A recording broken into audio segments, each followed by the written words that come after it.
Hello dear listeners, and welcome back to my cozy little corner of the internet. My name is Sarah Ashworth, and in the previous episode, Jasper and Eric reconnected, only for Eric to betray Jasper at the last minute. In today's episode, we shall continue this intriguing story. So, grab your favourite beverage, sit back, relax, and I shall begin. Chapter 9. Pursuit. Jasper's eyes flew wide open as he woke up with a start and quickly looked around. Did he fall asleep? Or did he doze off? He didn't really remember which. All he could remember was his eyes drooping and Eric's face before his eyes completely closed. Eric. Where was he? He looked around the room and the redhead was nowhere to be found. Where did he go? Okay, don't panic, Jasper, he thought to himself as he tried to keep calm. He probably just went to the bathroom. Despite that thought, he had a feeling that Eric didn't go to the bathroom. He thought back to his last waking moment. Eric's face. He remembered seeing Eric's lips move. But what did he say? Jasper thought hard, focusing on the words Eric's lips were forming. I'm sorry? He tried to hazard a guess, but that made no sense. No, it couldn't be that. I'm sorry. Jasper sighed, though with the spell still in effect, he couldn't hear it. Why would he say that? Unless... He started to walk towards the window and saw that it was open. He must have gone out there when the sun called out to him. Jasper huffed in frustration. Damn it. He should have tried harder to stay awake. Maybe Eric was trying to warn him and he failed to heed it. Hold on, Eric. I'm coming to help you. Without any hesitation, Jasper climbed out of the window and down to the street below. He hadn't noticed it before due to being under the song's influence. The street was so haunting at night. But he fought past the uncomfortable feeling. Right now, Eric needed him, even if he thought he could deal with it by himself. The dim lights on the streets lit up the trees and the houses in such a way that they looked like silhouettes. Jasper took a deep breath and walked down the street. He knew where Eric would be going. He'd been led to the same spot 3 times now, and here he was walking towards that same place of his own free will. He could feel his heart pounding in his chest with every step. He wasn't sure if the spell amplified the sound, or if it was his own fears that was making it sound louder than it was. The uneasy silence, because of the spell he cast and the streets being empty, put Jasper on edge. But it wasn't much further to go. He would find Eric and hopefully the source of all this madness. He felt the familiar crunching of sand under his feet as he stepped onto the beach and looked around. Everything was eerily calm. There was no breeze, and the sea appeared to be in a deep lull. As he walked towards the shoreline, he spotted footprints in the sand, right next to his own feet. He picked up the pace and ran towards the shore, hoping that he wasn't too late. He came to a stop where the water met the shore, and saw that the footprint stopped there. Damn it. He was too late. Eric was probably long gone by now. Jasper ran a hand through his hair and paced up and down nervously. He had to find Eric and help him. He looked along the beach and spotted a boathouse where all the rowing and speedboats that people took out to the water were stored. Jasper ran towards the boathouse and sighed when he saw that the door was locked. He examined the lock. It was just a simple combination padlock. Nothing too difficult.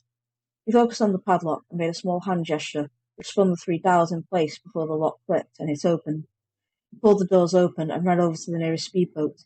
He grunted as he went to pull it towards the water, and he felt a hand grab his shoulder. Jasper gasped and quickly turned, ready to fight off his would-be attacker, only to discover that it was his mother. He tilted his head at her as she gripped both of his shoulders and was talking. Or was she yelling? He couldn't tell. He couldn't even read her lips, she was talking so fast. He decided it was probably safe enough to remove the spell. He raised his hands and made the hand gestures to remove the spell. When he did, he heard an audible pop as if pressure was being released from his ears. He sighed with relief that he could hear again, but his relief didn't last long. How could you go off like that after everything that happened? She continued her tirade without skipping a beat. She was unaware that Jasper had used a noise-dampening spell on himself. I was worried about you. Before Jasper could react, she had pulled him into a tight hug, one that only a mother filled with both anger and worry could give. Mom, I'm okay, really, he lightly protested, though he knew better than to struggle against her bear-like grip. I came out here to look for Eric. He's in trouble. There was a moment of awkward silence between the two. She couldn't help but wonder what kind of danger he could be in.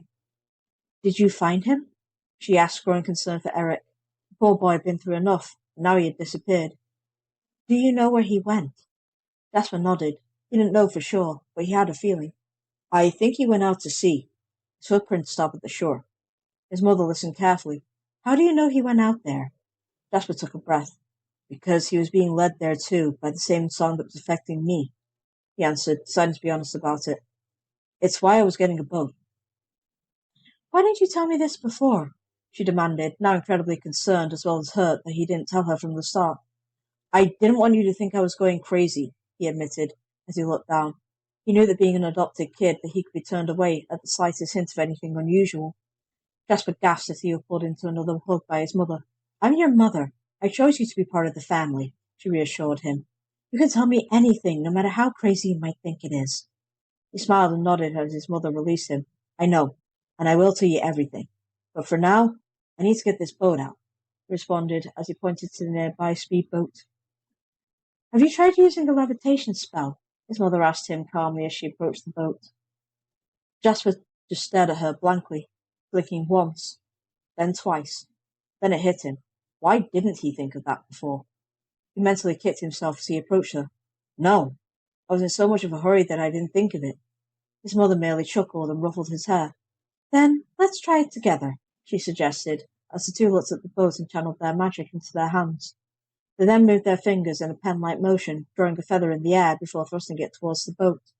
They watched as the boat gently began to rise, and they used their magic to guide us out of the boathouse towards the water. Once they got it to the water's edge, they used another spell to cancel out the levitation spell and gently lowered it into the water. As soon as the boat landed in the water, Jasper quickly climbed aboard and sat where the motor was. Thanks, Mom. I can take it from here. I'm going with you, she told him matter-of-factly as she climbed into the boat. It's far too dangerous for you to go on your own. Jasper stared back at her with determined eyes. He was becoming a man now, and he needed to be able to handle things himself. I appreciate the thought, Mom, but... Paused for a moment trying to find the words. I need to do this alone. But you don't know what you'll find out there, she protested, her concerned gaze meeting his stubborn one. You're putting yourself at risk for someone you barely even know. Me and Eric go way back, he uttered as he looked down. Looking back, he did wonder what part of the friendship was real, and what part was him just wanting someone he could boss around. Things had changed a lot between them. That didn't mean that they couldn't try to mend bridges and start anew. Things may be awkward between us, but that doesn't mean I'm going to turn my back on him. There was another awkward pause as the two just stared at each other in a stalemate. In the end, his mother was the first to break the tension. I guess there isn't any way I can talk you out of this. Is there? She asked as he shook his head. She nodded. Her expression was calm, but inside she was breaking. He was growing up now and was doing things on his own. It was time that she let him go. Then I won't stop you, she told him as she stepped out of the boat. You're a young man now, and you're trying to follow your own path. Just know that I'm proud of you. Jasper smiled, but he didn't look up. Thanks. She smiled back, though there was something eating away at her, and she couldn't keep it from him any longer. Jasper, the other day. If you're going to tell me about the body that washed up on shore, you don't have to. I already know. Jasper spoke up as he looked up at his mother. At first he was angry about it, but now he understood why she kept it from him. She just stared at him confused. I overheard you talking with the officer, he answered her burning question. Don't worry, I'm not mad at you anymore. His mother just blinked at him, unsure what to say. He listened in on the conversation. What could have been going through his head? Was that why he left the hospital? I didn't tell you sooner because you had already been through enough. Mom, it's okay. You really don't have to explain, he told her with a small smile. I need to go. Eric needs me. His mother stepped back to give him room. Stay safe. Jasper nodded and took a breath before he started the motor, and the boat sped off out to sea. The hum of the motor could be heard as the boat glided across the water. Jasper looked around as he steered the boat. Eric! He called out, trying to yell over the loud motor. Eric, where are you? There was no answer, though Jasper wasn't sure why he expected one. Was it hope, maybe?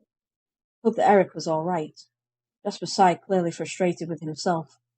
How could he have been so stupid? How could he let this happen? Now there was a strong chance that Eric was in danger, possibly even dead.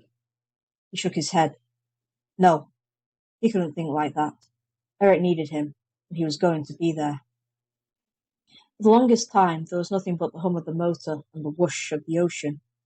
But then, he heard it. A sound that was different to the others. It was faint, at first, but grew steadily louder. Jasper stopped the motor so he could hear it better. It was a voice. It was singing something beautiful and haunting. He felt his blood run cold. Was he hearing the same voice again? No. It sounded different from before. It was a little deeper, but it sounded familiar the more he heard it. Eric? Jasper questioned. Is that really you? His heart was filled with hope. That meant he was alive. He started the motor up again and steered the boat forward. The singing grew louder, and then he saw the giant ship just ahead of him. The singing was coming from the ship, but he couldn't see anyone on deck. Maybe it was coming from below. Jasper tried to steer the boat closer, but he was hesitant to move. Jasper shook his head. Why wasn't he moving? Eric could be on that ship. He had to go. Wait, Jasper uttered as he thought about it. The song's repelling me, like it wants me to stay away. It's a warning, not just for me, but anything that comes near. He shook his head as he fought against the effects of the song. He couldn't give in now, not when he was so close. I'm sorry, Eric. I need to do this. Fighting against the urge to turn away, Jasper steered the boat closer to the ship until he reached the back. He quickly grabbed a rope and tied it to the ladder of the ship before he took a deep breath and climbed up the ladder. When he climbed up the last step and put himself on board the ship, he was surprised that the song had now stopped. Strange. Why did it stop suddenly? Did whoever was singing know he was on board now and it was pointless to continue? He looked around the ship to try and get his bearings, though a thought did cross his mind.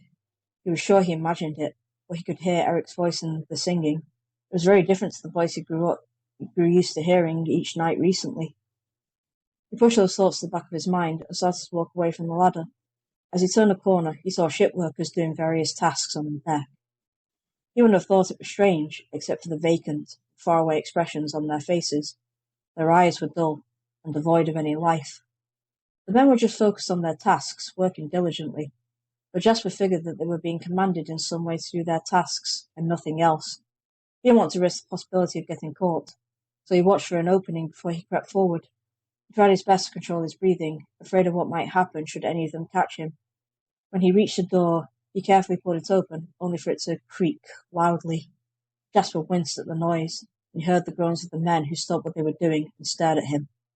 It took everything Jasper had not to yell. Being stared at by dozens of dead eyes was unnerving. He stayed as still as a statue, not wanting to disturb them further. One of them shuffled towards him and leaned in, close to stare at him. Jasper kept as calm as he could, but inside, he was terrified. Seeing one of them up close was more than he could handle.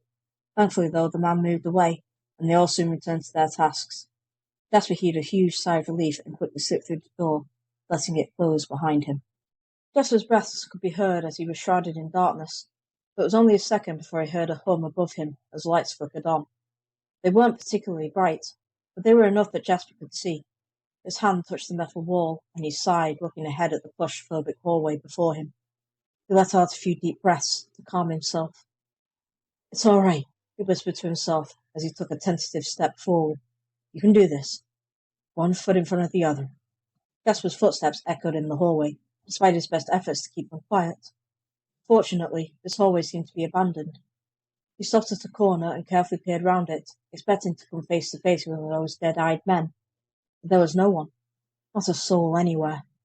Jasper looked down. The lingering loneliness in these corridors terrified him more than those strange men. It took a moment to gather his nerves and pressed on. With every step he hoped that he would find Eric soon.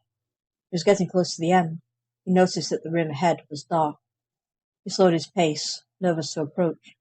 Eric could be in there, but at the same time, he might not be. Eric? He called out as he took slow and careful footsteps. There was no response, though as Jasper drew closer, he thought he could hear something rustling. Something was in there, making a sound. Eric? Is that you?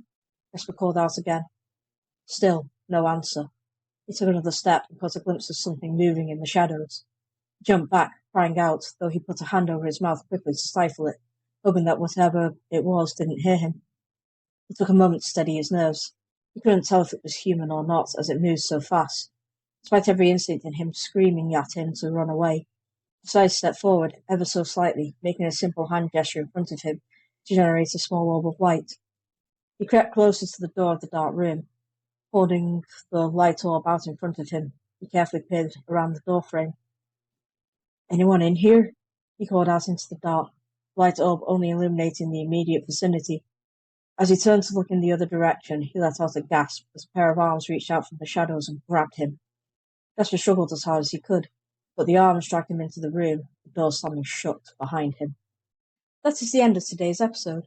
It's one more episode and we're in the double digits. We can do this. So Jasper goes out to find Eric to save him from himself and the song. But who was it that grabbed him and pulled him into the dark?